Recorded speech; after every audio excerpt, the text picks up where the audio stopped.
আমরা কারো প্রতিপক্ষ না, আমরা কারো বিরুদ্ধেও না।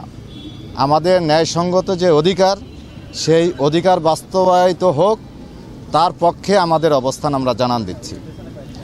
উপসচিব পদ থেকে তদূর্ধ্ব যে পদগুলো আছে সেই পদগুলো সরকারের পদ, এগুলো কোনো বিশেষ কোনো ক্যাডারের পদ না। সেই পদগুলোতে আমরা চাচ্ছি যে কোঠা প্রথার বিলোপ হোক, ওখানে কোনো কোঠা থাকবে না।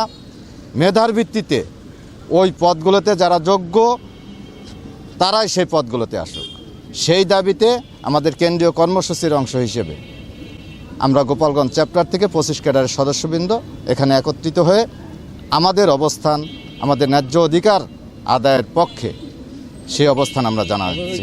জানে না যে উপসচিব পদ থেকে সচিব পদ পর্যন্ত এটা সরকারের বিশেষ পদ, এটা কোনো নির্দিষ্ট ক্যাডারের পদ না। অর্থাৎ এখানে সরকারের ম্যান্ডেটটি দেওয়া আছে যে তারা যোগ্য ব্যক্তিকে বাছাই করে এই পদগুলোতে বসাবে, কিন্তু সেখানে সরকারকে ভুল বুঝিয়ে একটা বিশেষ ক্যাডার তারাই 75% তারাই যায়। শাসন ক্যাডারই 75% কোটা সুবিধা নিয়ে তারাই এই পদে বহাল থাকেন, আর অন্যান্য ক্যাডার থেকে 25% সুযোগ দেয়। কিন্তু আমাদের দাবি হচ্ছে যে সরকার যোগ্যতার ভিত্তিতে, মেধার ভিত্তিতে এই পদগুলোতে নিয়োগ দিক, সে যে ক্যাডার থেকেই আসুক না কেন, এতে আমাদের কোনো আপত্তি নেই। তারা যদি 100% চলে যায় তাতেও আমাদের আপত্তি নেই, যদি মেধার ভিত্তিতে, যোগ্যতার ভিত্তিতে হয়।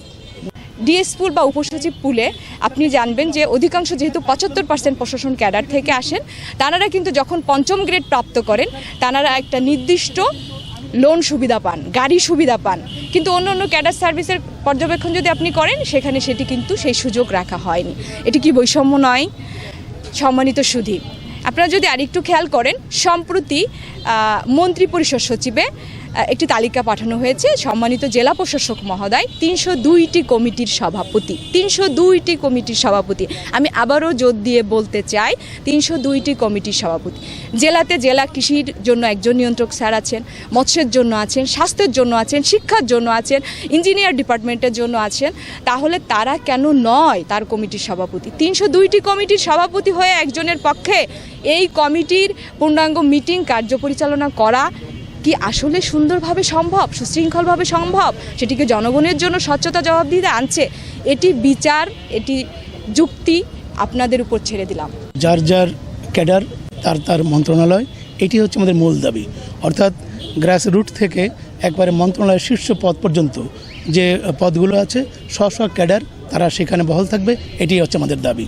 একটা কথা বলতে চাই, আমরা যারা শিক্ষা ক্যাডারে আছি তারা দেখা যাচ্ছে 4th গ্রেড থেকে আমাদের বিদায় নিতে হয়, কিন্তু আমি যারা একসাথে আমরা জয়েন করেছি ক্যাডারে, বিভিন্ন ক্যাডারে যারা যোগদান করেছে তারা সবাই সচিব হয়ে তাদের অবসর নিচ্ছে, কিন্তু সেই ক্ষেত্রে আমরা অন্য যে 25 ক্যাডার আছি তারা এই থেকে আমরা বঞ্চিত।